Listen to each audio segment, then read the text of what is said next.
l'opération de construction de logements sociaux n'évolue pas comme prévu. Aucune maison n'a encore été remise à un acquéreur. Résultat, toujours aussi difficile de se loger convenablement pour les Ivoiriens. Le point de la situation tout à l'heure. 23e jour du Ramadan 2016, une période avec une alimentation particulière pour les familles musulmanes. Des moments aussi de solidarité et de partage, gérés en général par les femmes. Elles sont à la tâche tous les jours de ce mois saint en islam. Et puis en France, les organisations syndicales réclament toujours le retrait du projet de loi travail. Nouvelle journée de manifestation ce mardi, jour de vote du texte au Sénat et veille de rencontre avec Manuel Valls pour tenter de trouver une issue à la crise. Bienvenue dans le journal de 13h de ce mardi 28 juin. Merci d'être sur RTI 1. Les épreuves orales et pratiques du bac technique ont démarré ce matin et elles vont se poursuivre jusqu'au 8 juillet. Pour les écrits, ce sera du 11 au 15 juillet prochain. Pour le CEPE, l'entrée en 6e 2016, les résultats sont connus depuis hier. 83,33% d'admis contre 82,12% l'année dernière. Sur plus de 44 000 candidats, ils sont 360 459 à avoir décroché le précieux sésame. Et déjà, la rentrée scolaire prochaine se prépare. Le ministère de l'Éducation nationale a annoncé le démarrage des inscriptions en ligne pour le jeudi 30 juin prochain. Elles vont s'achever le 10 septembre 2016. 1946-2016, le lycée classique de Bouaké va célébrer ses 70 années d'activité. Ce sera dans le mois de novembre prochain. Les responsables souhaitent avant tout la réhabilitation de l'établissement qui ploie aujourd'hui sous le poids de 70 années de travail. Hassan Khan, Kader Sogodogo. Dégradation des bâtiments, les toitures en lambeaux, les sanitaires défaillants.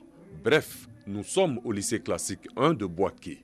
1946-2016, l'établissement célèbre cette année ses 70 ans.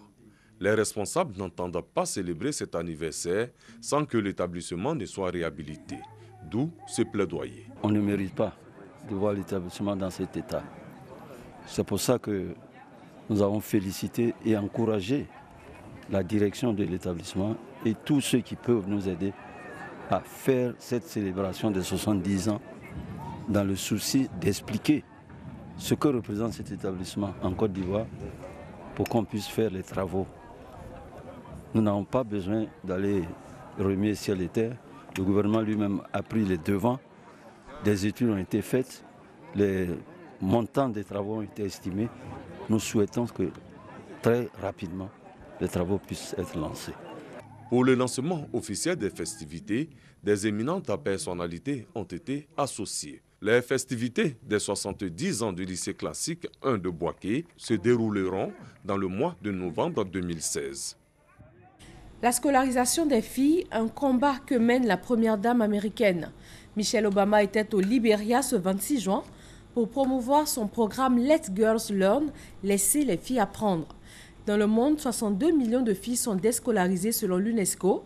En 2014, 63% des jeunes filles en âge d'aller en primaire n'étaient pas scolarisées au Libéria.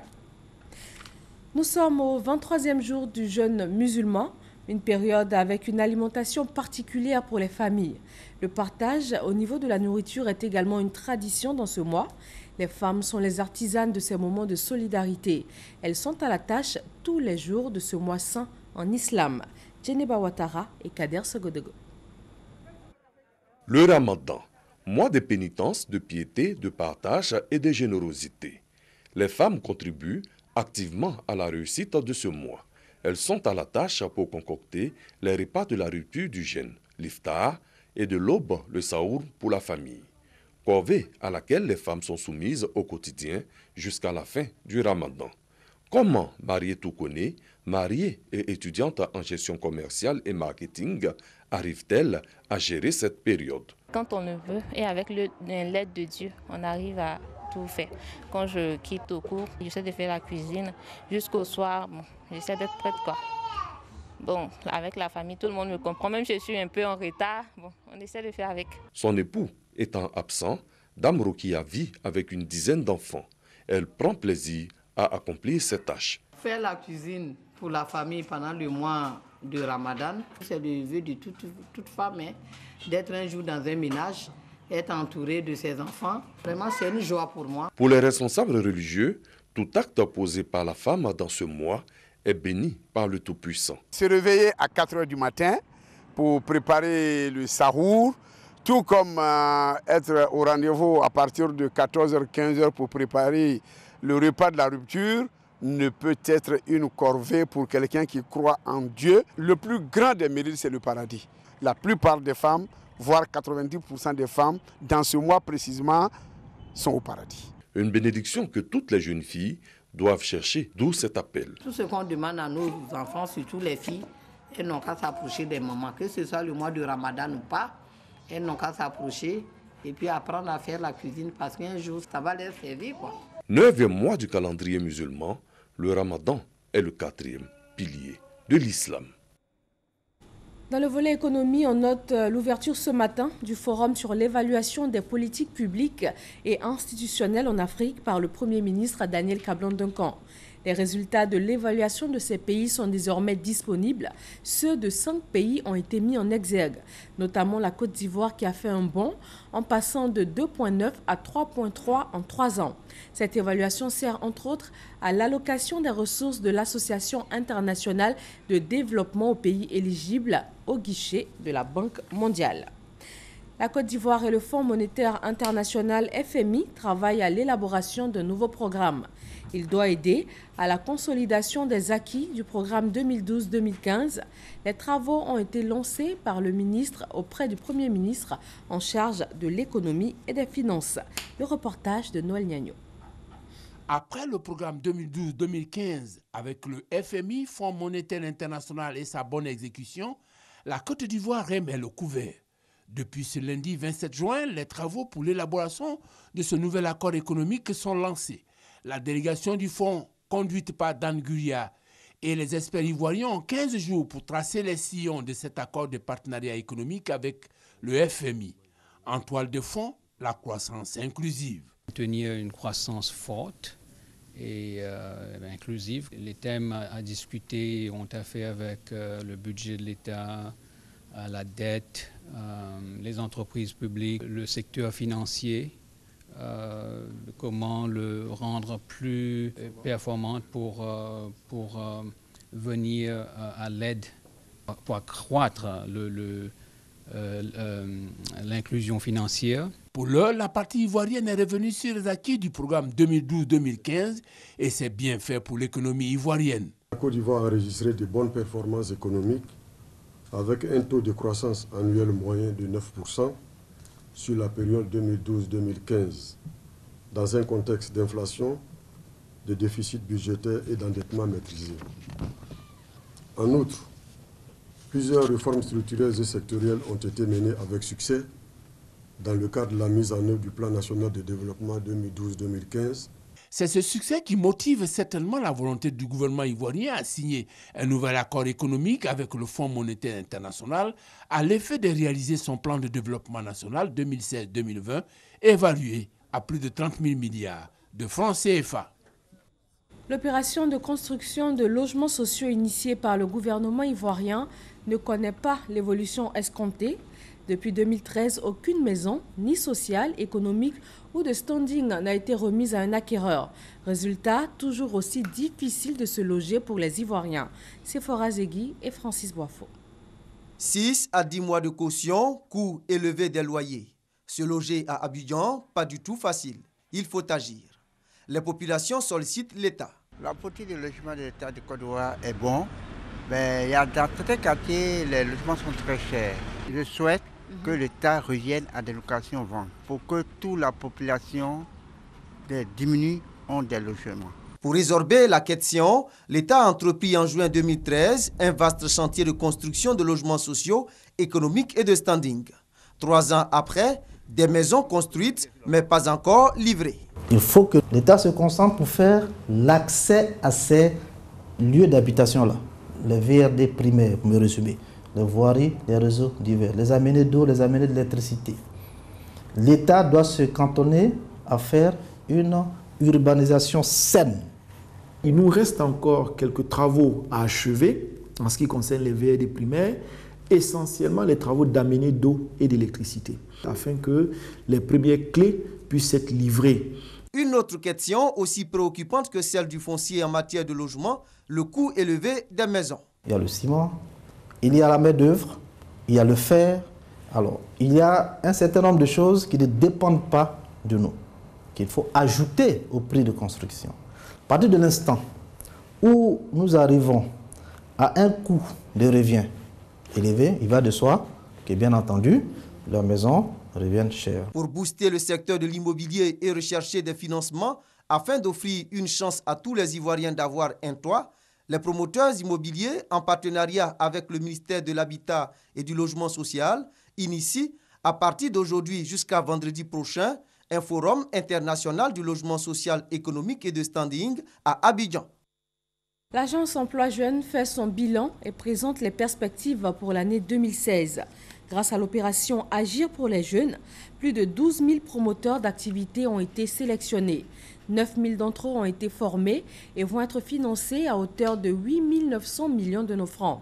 Cette opération d'un montant global de 3,6 milliards a été exécutée aujourd'hui à plus de 50%. Amadou Ouattara. Marceline Amena Yao, vendeuse de vivriers, Abdoulaye Diarra, revendeur de friperies et Aimé Kwasi Brou, qui est sans activité, sont des jeunes Ivoiriens résidant à Bouaké. Tous ont en commun un besoin de financement. Si les deux premiers cités sont en activité, Aimé Kwasi, lui, est en quête d'opportunités d'emploi. Pour les aider, le gouvernement ivoirien a décidé depuis 2012 l'adoption de la politique nationale de l'emploi.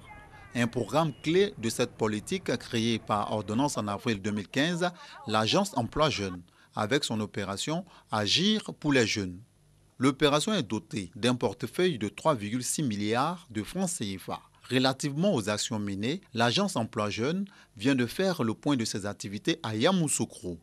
Plus de 12 000 promoteurs d'activités génératrices de revenus sont sélectionnés. 9 000 d'entre eux ont été déjà formés. Ils vont bénéficier chacun d'un financement allant de 100 à 700 000 francs CFA. Niveau d'exécution de l'opération Agir pour les jeunes, 56%. Alors cette opération concerne des jeunes de 21 à 40 ans. Donc cette activité doit être prouvée par un business plan. À présent, les responsables de l'agence Emploi Jeunes comptent mettre l'accent sur la vulgarisation de l'information afin de mieux faire connaître les opportunités offertes aux jeunes sans emploi. C'est le lieu d'appeler tous les jeunes qui sont en attente de financement, qui ont déjà donc bénéficié des formations, de s'informer auprès des agences de la COPEC, mais surtout de garder patience. Le financement est remboursable sur 12 mois avec un différé de 6 mois. L'agence Emploi Jeunes est également sur d'autres fronts pour rendre plus efficace la lutte contre le chômage. Avec l'Association professionnelle des banques et établissements financiers de Côte d'Ivoire et le collectif des centres de gestion agréés, un accord tripartite a été signé. L'objectif, financer des projets pour les jeunes. Patricia Omoitia. 3 signataires pour un partenariat. Étape importante pour le financement de la plateforme des projets jeunes de l'agence Emploi Jeunes. Une convention qui vient renforcer l'implication des banques et établissements financiers dans le financement des projets des jeunes promoteurs. Qui parle de financement des projets jeunes parle de dispositifs d'accompagnement. Et donc nous pensons que les banques font partie de ce dispositif qu'il faut avoir avec nous pour pouvoir mettre à la disposition des jeunes les financements adéquats, mais aussi les centres de gestion pour aider ou apprendre aux jeunes à mieux gérer leur initiative. Tout porteur de projet entrant dans le cadre de cette convention pourra bénéficier de certaines conditionnalités, notamment la formation, le financement à un taux particulier.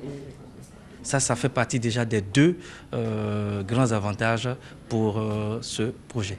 Le taux d'emploi des jeunes en Afrique est l'un des plus faibles au monde.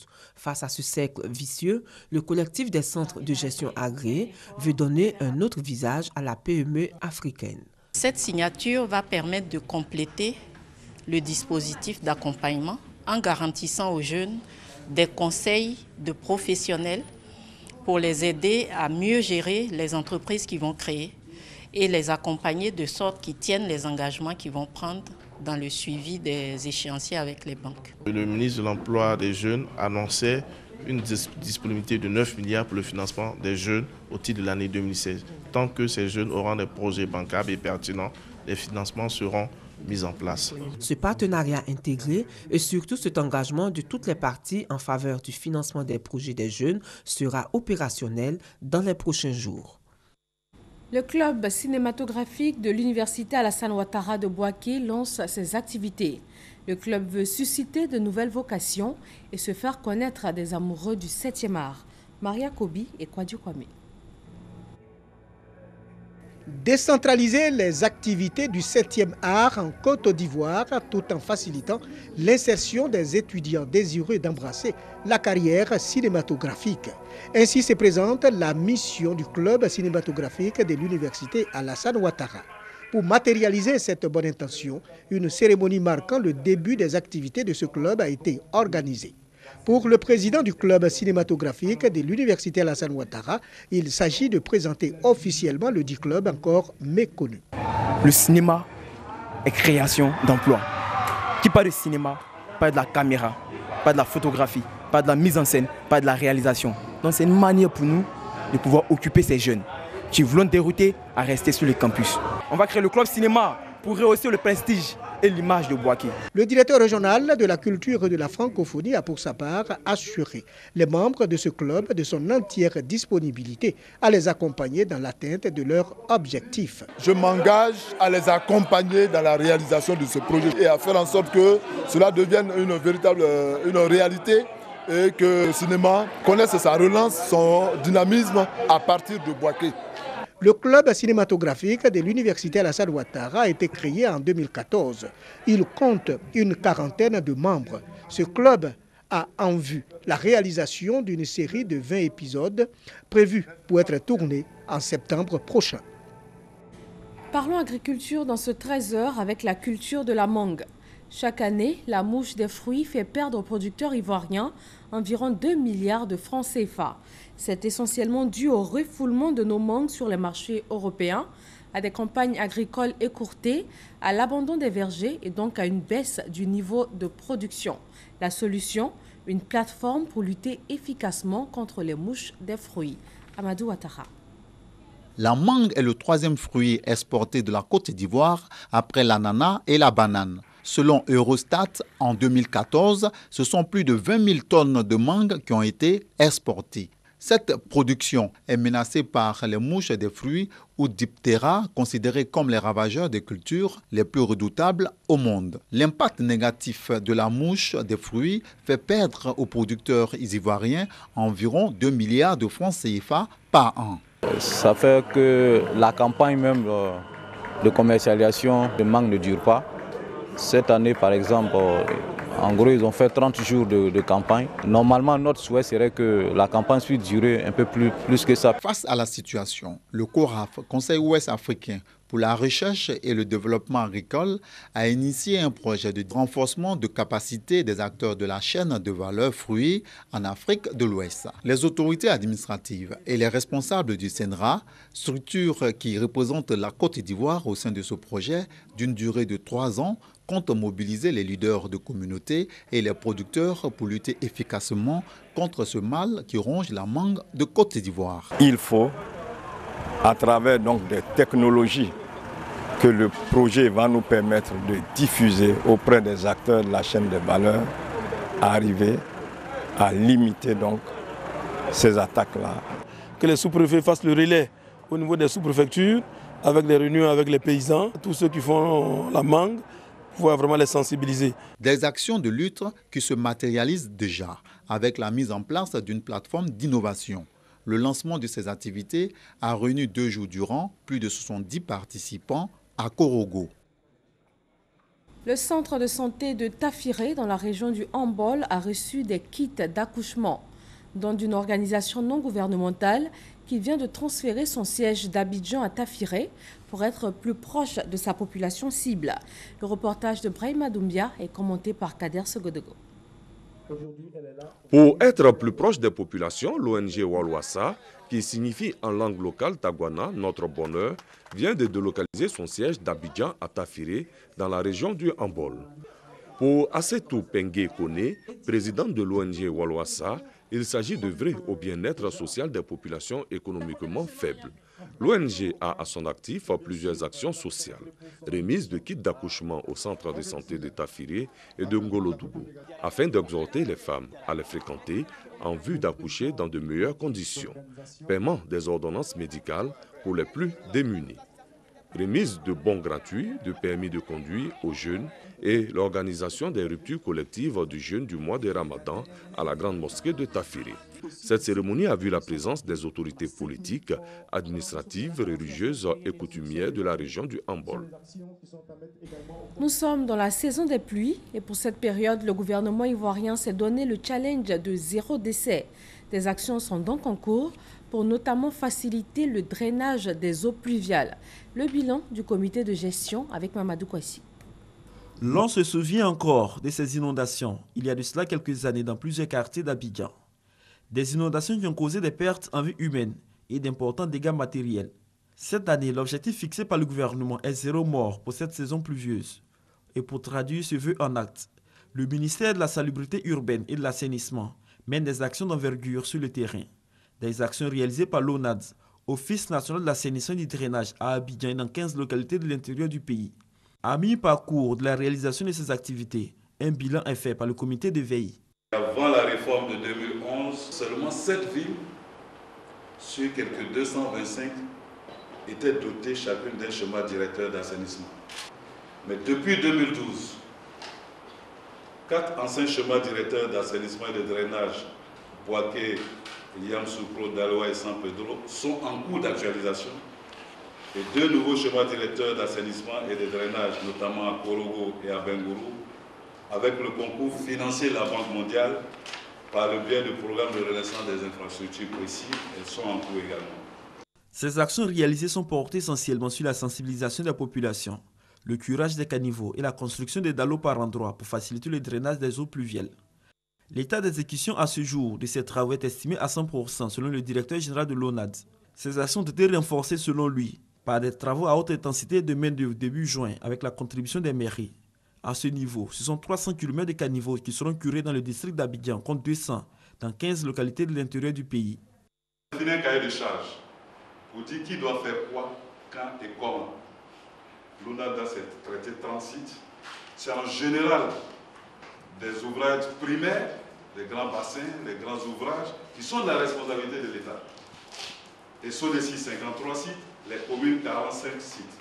Dans ces initiatives, le cas de la commune de Koumassi est un cas particulier, selon les responsables de l'ONAD. À Koumassi, tous les principaux territoires sont occupés.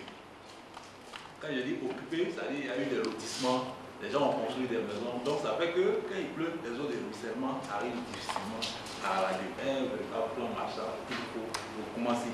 C'est-à-dire que la résolution des problèmes là va aller jusqu'à vraiment des démolitions massives parce que les exutoires sont tous pratiquement occupés. Pour régler définitivement la question de l'assainissement à Abidjan, un accent doit être mis sur le civisme, selon le directeur général de l'ONAD.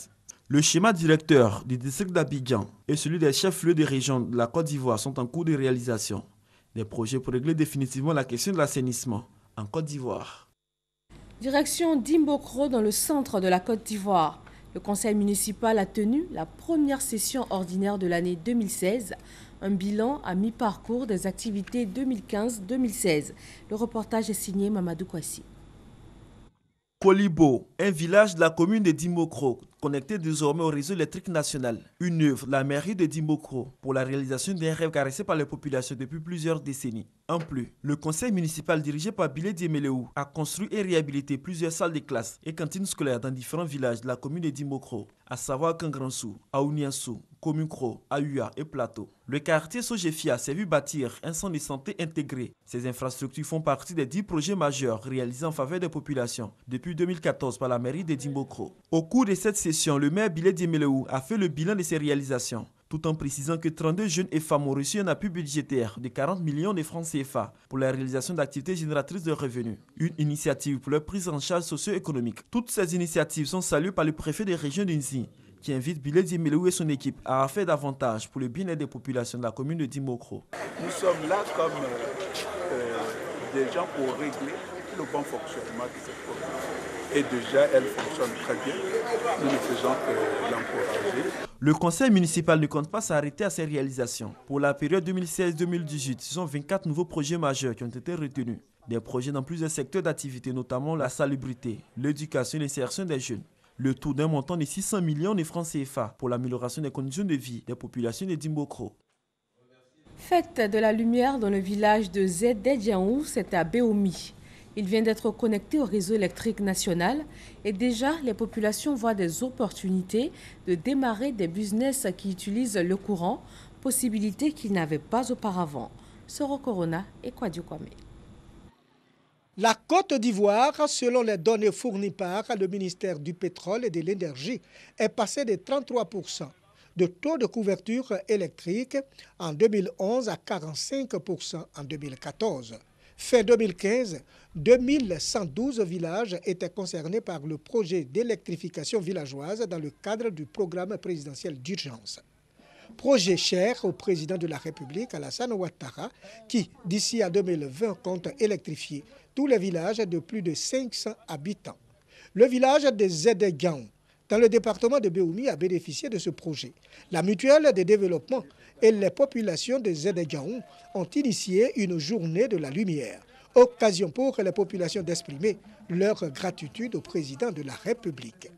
Les porte-paroles des populations ont salué les actions du président de la République qui ont rendu possible l'électrification du village, un projet vieux de plus de 50 ans. Les populations de Zededjaou ont été exhortées à utiliser cette commodité pour vaincre la pauvreté en initiant des activités génératrices de revenus. La Côte d'Ivoire compte plus de 8500 villages. Cette généralisation de l'électrification rurale a pour finalité l'amélioration des conditions de vie en milieu rural. Lancement de la campagne de révision de la liste électorale à Tiasalé et à Tabo. Les préfets des deux villes ont appelé les personnes ciblées à participer à l'opération pour les prochaines échéances électorales. Mamadou Kwasi. Les départements de Tiasalé et de Tabo dans le tempo de la révision de la liste électorale. Les deux préfets sur le terrain pour sensibiliser leur population à participer massivement à cette opération de révision de la liste électorale. Les Greco-Kougnon, préfet de Tabo, et Jules Gouessé de Tiasalé ont indiqué aux populations que seulement cette opération leur permettra de participer aux prochaines élections législatives et locales, ainsi que le référendum.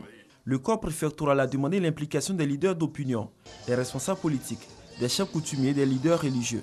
Les responsables locaux de la Commission électorale indépendante CEI ont par des exemples pratiques démontré le mode opératoire du processus d'enrôlement. Ils ont indiqué également que cette opération concerne tous les nouveaux majeurs, les homines de 2015, mais aussi tous ceux qui ont changé de nom ou qui ont changé de lieu de vote. Cette opération de révision de la liste électorale prendra fin le 24 juillet prochain.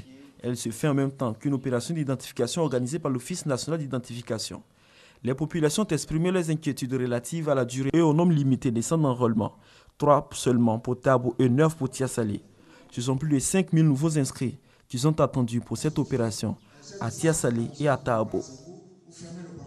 Dans l'actualité internationale, les sanctions financières prises à l'encontre de Karim Ouad pourront être appliquées en France selon le parquet français. C'est la décision qui ressort d'une audience au tribunal de grande instance de Paris. Elle s'est tenue hier lundi. Une position à laquelle s'opposent les avocats du fils de l'ancien président sénégalais. Ils ont également été entendus par le tribunal. Le parquet de Paris a annoncé ce lundi l'ouverture d'une information judiciaire pour homicide involontaire dans l'enquête sur le vol d'Égyptaires abîmé le 19 mai en mer Méditerranée. Les enquêteurs égyptiens ont par ailleurs annoncé qu'une des boîtes noires a été réparée. L'hypothèse de l'attentat initialement mise en avant par l'Égypte a été abandonnée au profit de l'incident technique. En France, après 4 mois de mobilisation, les organisations syndicales réclament toujours le retrait du projet de loi travail. Elles vont à nouveau battre le pavé ce mardi, jour de vote du texte au Sénat et la veille de la rencontre avec Manuel Valls pour tenter de trouver une issue à la crise. Un conseil européen exceptionnel s'ouvre ce mardi à Bruxelles. La première rencontre après la sortie du Royaume-Uni. Cette réunion de 2 jours des dirigeants européens va être presque entièrement consacrée à cette situation inédite du jamais vu en 60 ans de construction européenne. Voilà, merci à tous de rester avec nous sur RTI 1. Très bonne journée à vous.